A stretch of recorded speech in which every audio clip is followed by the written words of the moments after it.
Millions of Americans are quietly drowning in credit card debt right now.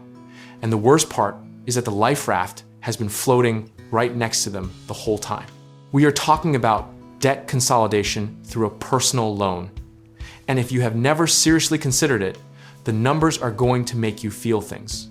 Let's set the stage with some cold, hard reality first.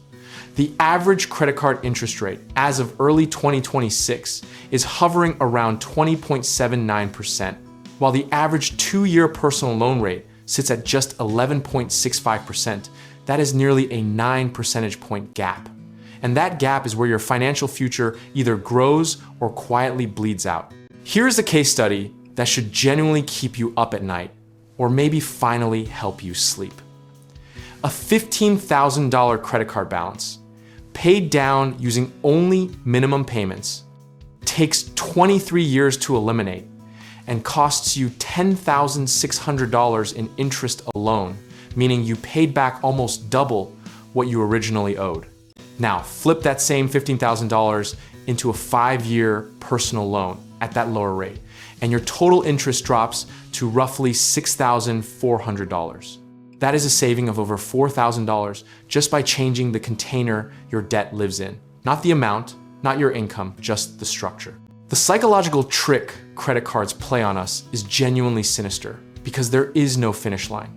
They are designed with fluctuating minimum payments and absolutely zero defined payoff date, which means every month you are essentially running a race where someone keeps moving the finish line further away while charging you for the privilege. A personal loan, by contrast, hands you a fixed monthly payment and a defined end date.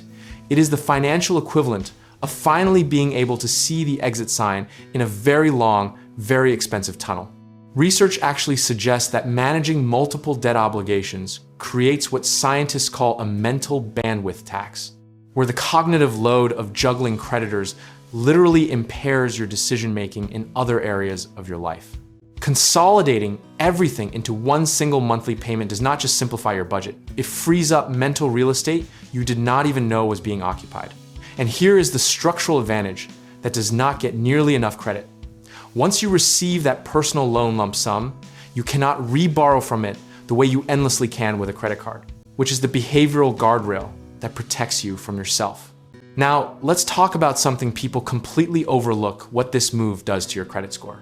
When you pay off your credit cards using a personal loan, your credit utilization ratio drops to 0. And since keeping utilization under 30% is one of the biggest scoring factors in the entire model, we are talking about a potential double-digit jump in your score almost overnight. Historically, debt restructuring strategies like this one have followed a predictable pattern. The people who treat it as a tool within a disciplined plan thrive, and the people who consolidate and then immediately start reloading their credit cards end up exactly where they started or worse. The lesson from every cycle is not that consolidation fails, it is that consolidation without behavioral change is just rearranging deck chairs. The misconception we need to address head on is the idea that a personal loan is just more debt dressed in different clothes.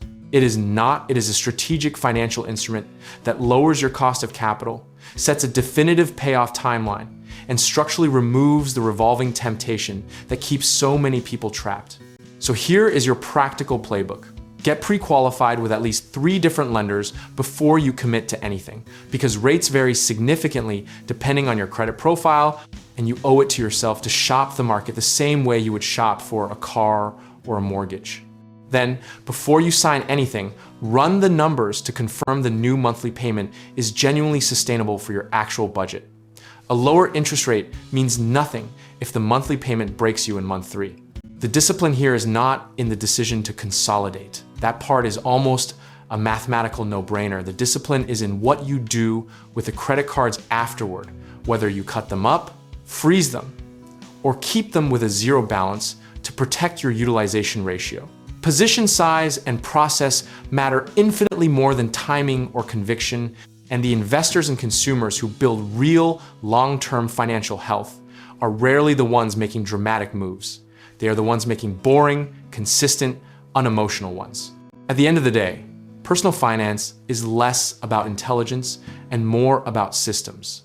Because smart people rack up credit card debt all the time, while people with average incomes and disciplined structures retire comfortably. The gap between those two outcomes is not talent, it is process. And consolidation is simply one tool in the process. You do not need to have it all figured out to take the first step. And you do not need to be in financial crisis to benefit from restructuring debt you already have. Comfort with your outcome starts with rational preparation. And rational preparation starts with simply running the numbers honestly and acting on what they tell you. Whether you are ready to tackle your debt, step into real estate investing, find a reliable contractor, or connect with the right lender, we can help you get started. Check out our links in the description below.